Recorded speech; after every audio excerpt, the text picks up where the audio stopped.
할렐루야. 주님의 은혜가 오늘도 여러분 삶 가운데 가득하시기를 주의 이름으로 축원을 드립니다. 자, 이 누가복음 이제 5장이 넘어오면서 예수님께서 이제 제자들과 함께 구체적인 행보를 이루시는 내용들 나와 있습니다. 제자들을 부르시는 그런 상황이 되겠죠. 먼저 어부였던 이들에게 찾아오셔서 무엇보다도 이제 베드로를 찾아오셔가지고 그 배에 오르셔서 말씀을 전하시고 베드로를 부르시는 그 귀한 일들, 그 사건이 오늘 정해져 있는 바대로, 기록되어 있는 바대로 진행되어 가고 있습니다. 먼저 전제가 돼야 될 것은요, 앞선 그 3장에서의 예수님의 말씀, 귀신 들린 자들을 고치시고 베드로의 장모의 열병을 꾸짖으심으로 인해서 그들의 문제가 해결되었던 것들, 그래서 앞선 4장 뒷부분에서 정리하고 강조했던 메인 포인트가 뭐냐 하면, 중요한 핵심이 뭐냐 하면 하나님의 말씀, 곧 예수 그리스도의 말씀의 권위와 능력이다라는 것이 나타났습니다. 그래서 그 하나님의 말씀의 권위와 능력을 인정할 때에야 역사가 나타난다. 오늘 구조도 그 내용의 구조랑 같다라고 볼 수 있어요. 하나님의 말씀, 주님의 말씀의 권위와 능력을 인정할 때에 역사가 나타난다. 이 내용이거든요. 이거 뭐 다른 거 없습니다. 근데 오늘 우리가 잘 알고 있는 내용이거든요. 그물질을 밤새도록 했고 그물이 빈 그물만 계속 올라왔다. 이게 밤새도록이라는 이 표현이 거기 기록이 되어 있고, 오늘 5장 1절부터 11절까지의 바로 그 어부들이 밤이 새도록 빈 그물만 들어 올렸던 그들에게 예수님이 찾아오셨습니다. 좀 차이점이 있는 건 다른 복음서들에는 그 빈 그물 그것 밤새도록 걷어 올렸는데 예수님이 뒷부분에 가셔서 깊은 데로 가서 그물 던져라 했을 때에 그 그물이 찢어지도록 고기가 올라온 이 내용은 적혀 있지가 않아요. 예수님이 오셔서 그들을 부른 내용으로 마태, 마가복음에는 설명이 되어 있는데 그 뒤에 그물이 찢어지도록 고기가 올라온 내용은 여기에만 기록이 되어 있습니다. 뭔가 또 의미가 남다르겠죠. 의도가 있겠죠. 일단 오늘 본문에 시작되면서 5장 1절부터 3절에서는 배 위에서 그들의 삶의 터전이었던 배 위에 오르십니다. 생계의 수단이었고 어부의 전부였던 배 위에 주님이 오르십니다. 주님이 그 배 위에 딛고 서신 거죠. 이게 바로 그 권위, 그 예수님의 능력을 이야기하시는 겁니다. 그 위에 쓰신 거예요. 거기 누가 섰었느냐 하면 늘 어부가 섰었거든요. 근데 주님이 어부 내려놓고 당신이 그 위에 앉으신 거예요. 쓰셨다, 앉으셨다. 거기서 무슨 일을 하시느냐 하면 말씀을 전하시는 겁니다. 그 배 위에서.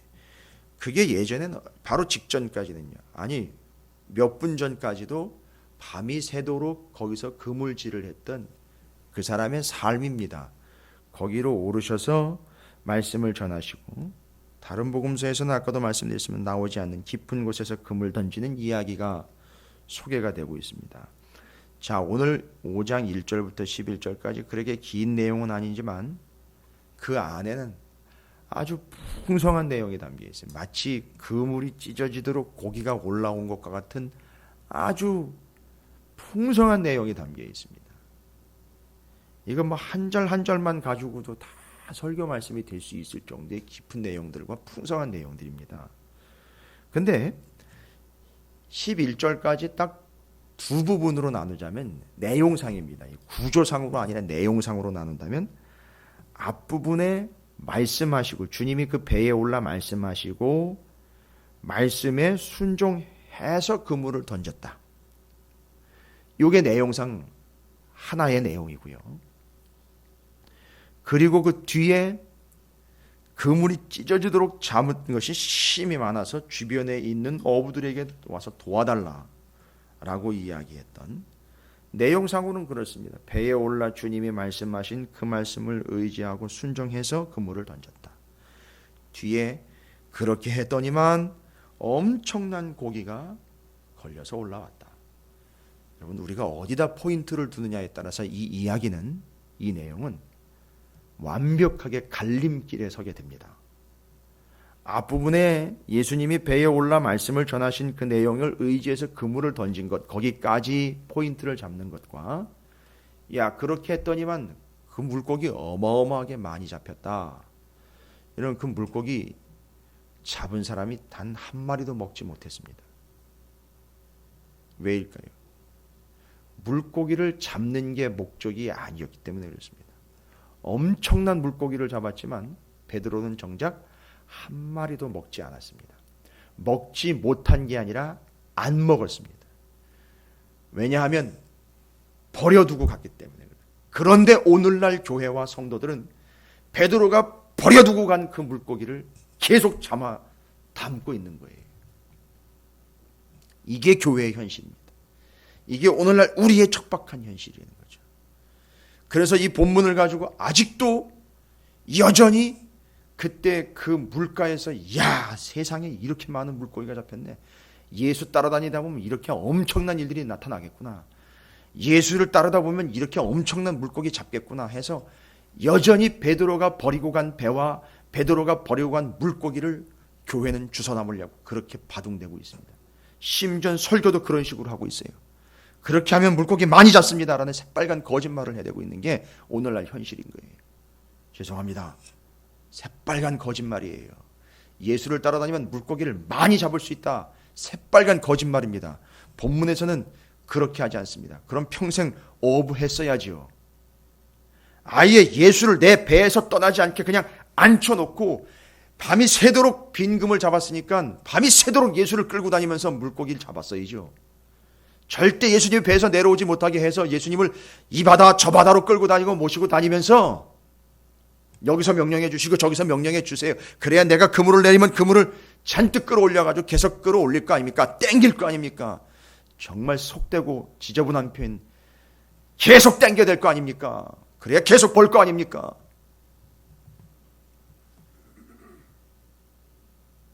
이 부분에 있어서는 제가 열을 안 낼래 안 낼 수가 없어요.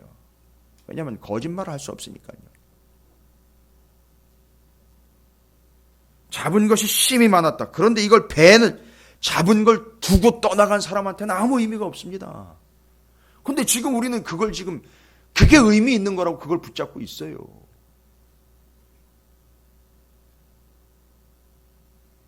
이 이야기와 대조되는 이야기를 좀 떠올려 보시면, 왜 네 스승은 성전세를 내지 않느냐, 세금 내지 않느냐 이럴 때 예수님이 뭐라 그랬습니까?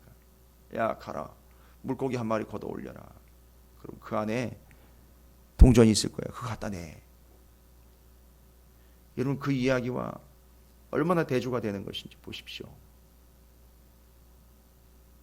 자, 어디다 포인트를 두느냐 이겁니다.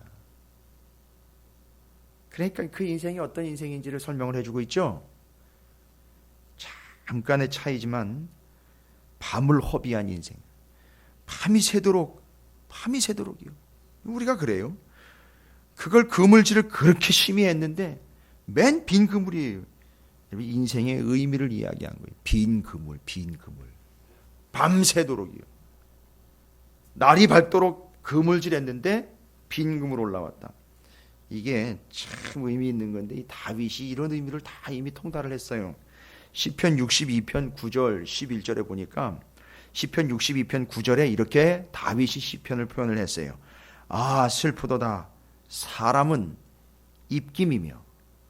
익숙하시죠. 이게 그 아들 솔로몬이 이미 인생 입김이다, 달아도 잴 수 없고 순식간에 사라져버린다 이야기한 그 입김이에요. 바로 그 입김입니다.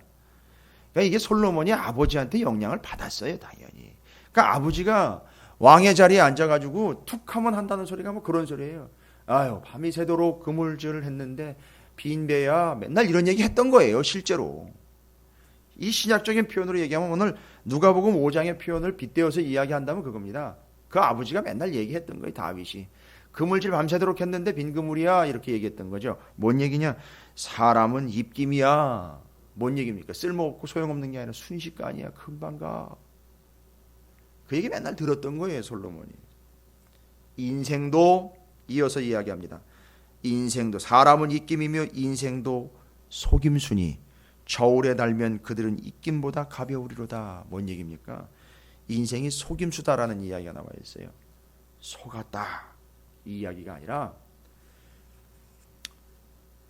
사기당했다 그런 의미가 아니에요. 바로 여기 속았다라는 말이 빈 그물이다 이런 얘기입니다. 그러니까 이제 베드로가 그물 넣었다가 뺐을 때 빈 그물 올라오지 않습니까? 이때 이야기하는 거죠. 속았다. 비었다. 속임수구나.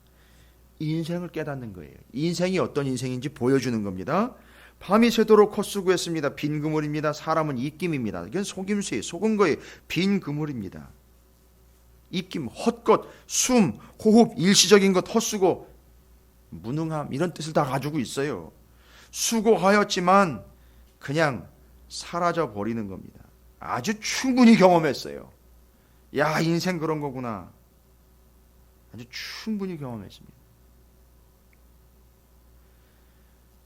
그 그물이 빈 그물로 올라왔을 때 자기 인생이 어떤 인생이었는지 그것을 경험을 했는데 그 배에 주님이 오르셔서 베드로에게 요청하십니다.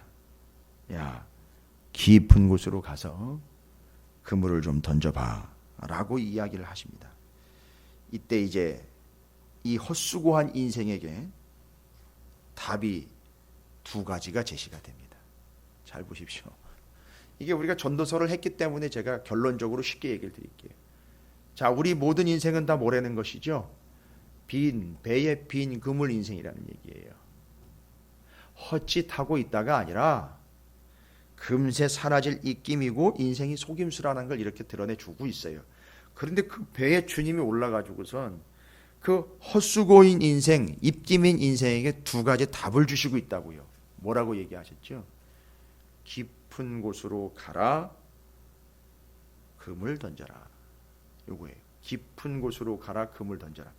그때 그 금을 던져라라는 말이 바로 그물에 집착하고 있는 게 아니라는 걸 아셔야죠. 그때 베드로가 정확히 대답을 해요. 깊은 곳으로 가라고 얘기를 하니까 베드로가 밤이 새도록 헛수고했습니다. 인생 참 허무하지만 말씀을 의지하여 갑니다. 이런 얘기예요. 그래서 두 가지예요. 깊은 곳이라는 것과 말씀을 의지하는 것이에요. 이게 답이 다 나와 버렸어요. 주거니 받거니 아주 이제 주님과 베드로가 짝이 잘 맞아 버렸어요. 무슨 얘기죠? 빈 배에 빈 그물에 오르신 예수 그리스도께서 두 가지 정리하셨죠. 인생, 헛된 인생, 허망한 인생, 입김 같은 인생의 답이 뭐냐? 맞습니다. 깊은 곳, 그 다음에 말씀을 의지함. 물론 거기 빈 배에 주님이 오르신 게 일단 순서예요. 거기 주님이 계셨다라는 게 답이고요. 주님이 해결해 주신 게 뭐냐면 깊은 곳, 말씀에 의지합니다. 요 두 마디입니다. 근데 이게 바로 뭘 얘기하느냐? 여러분, 이 인생의 깊은 곳이 어딘지 아십니까? 인생의 깊은 곳이요. 저는 이걸 수십 번 이 본문을 읽었거든요. 수십 번 읽었어요. 그런데 어제 저녁에 여기서 다시 한번 하나님의 은혜를 받았어요. 새롭게. 새 것이 아니라 인생의 깊은 곳이 어딘가? 바로 여기예요. 말씀에 의지하는 곳이 바로 깊은 곳이에요. 무슨 얘기입니까? 말씀에 의지하여 간 곳, 거기가 깊은 곳이에요. 무슨 얘기인지 아시겠습니까? 저 태평양 바다가 깊은 게 아니고요. 태평양 바다도 자기 멋대로 갔으면 깊은 데가 아닌 거예요. 아무리 요단강 가뭄때에 발목까지만 오는 거기일지라도 말씀대로 거기 있으면 거기가 깊은 데예요. 이게 정답입니다. 인생의 깊은 곳이 어디냐? 말씀에 의지한 곳, 거기가 깊은 곳입니다. 근데 이게 성경에 나와 있어요. 로마서 11장 33절 기가 막히게 나와요. 로마서 11장 33절 깊도다 하나님의 지혜와 지식의 풍성하며 그의 판단은 헤아리지 못할 것이며 그의 길은 찾지 못할 것이라. 하나님의 지혜와 지식의 풍성함, 하나님의 말씀인 거예요. 그러니까 하나님의 말씀을 의지하여 간 곳, 거기가 정말 깊은 곳이에요. 이게 정답입니다. 고린도전서 2장 10절에 오직 하나님이 성령으로 이것을 우리에게 보이셨으니 성령은 모든 것 곧 하나님의 깊은 것까지도 통달하시느니라. 하나님의 말씀을 의지하여 간 것과 그 하나님의 말씀이 깊은 것, 깊은 곳인 거예요. 그러니까 베드로가 이걸 깨달은 겁니다. 그러니까 더 이상 내가 내 배를 타고 깊은 곳으로 찾아다니는 인생이 아니고 말씀을 따라가면 그 어디든 깊은 곳이고 거기서 풍성한 수확을 얻을 수 있다는 거죠. 바로 물고기 아닌 사람을 거두어 드릴 수 있다는 거예요. 그래서 배를 버려두고 이제 어떤 인생이 된 겁니까? 주님의 배가 된 거예요. 내가 배를 타고 조종하며 다니는 인생이 아니라 내가 주님의 배가 돼서 주님이 깊은 곳으로 가 그러면 내가 간 거예요. 내가 배를 조종하며 다녔던 인생이었는데 내가 주님의 배가 된 겁니다. 가자 하니까 간 겁니다. 거기가 어디가 된 거죠? 깊은 곳이 됐고 거기서 뭘 낚은 겁니까? 베드로 물고기를 낚은 게 아니라 사람을 계속 낚았던 겁니다. 그러니까 한 번에 3,000명, 5,000명씩 어마어마한 인원들이 회개하면서 돌아오는 겁니다. 제가 그 어느 때보다 본문이 새롭게 더 깊이 있게 다가오면서 저는 어마어마한 은혜를 받았어요. 이 의미입니다. 아마 저를 깊은 곳으로 인도하신 것 같아요.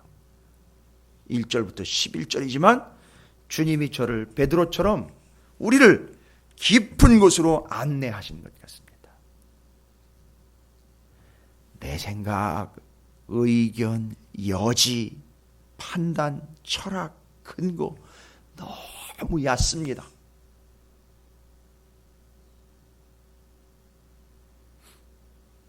주님이 올라타셔서 꾹 눌러주시고 가자 하면 예 하고 주님이 올라타실 수 있도록 늘 돼 있는 배, 가자 하면 그렇게 가는 그 배, 그게 바로 베드로였던 거예요.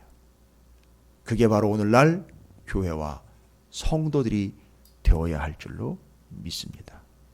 깊은 곳 어디입니까? 주님이 가라 하신 곳 거기가 깊은데 말장난 같지만 깊은 곳이 우리에게 깊은 곳이 될 줄로 믿습니다. 여기 성경에 바토스, 헬라어로 바토스입니다. 깊다라는 말이에요. 바토스, 깊다. 여러분 이제 우리는 배가 되어 더 깊은 곳으로 갈 수 있습니다. 자꾸 우리는 그물을 챙기려고 그래요. 아니요. 배가 돼야 깊은 곳으로 갈 수 있죠. 그리고 주님을 태워야 깊은 곳으로 갈 수 있죠. 이제 알았어요. 왜 우리가 빈 배였다라는 걸 알 수 있는 거예요.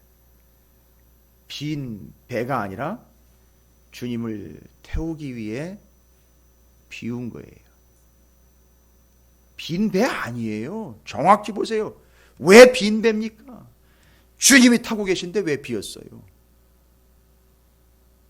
이제 그 배는 깊은 곳으로만 가면 됩니다. 가, 멈춰, 던져 하면 사람을 낳게 될 줄 믿습니다. 개인적으로 여러분의 가정이 그 깊은 곳이 되시기를 주님의 이름으로 축복합니다. 기업, 직장, 만남의 관계, 거기가 깊은 곳이 되시기를 주님의 이름으로 축원을 드립니다. 깊은 곳, 거기는 수심이 깊은 곳이 아니라 주님이 가라 하신 거기가 깊은 곳입니다. 오늘도 여러분 삶에서 깊은 곳을 마음껏 누리는 주님을 모신 배들이 되시기를 주님의 이름으로 축복합니다.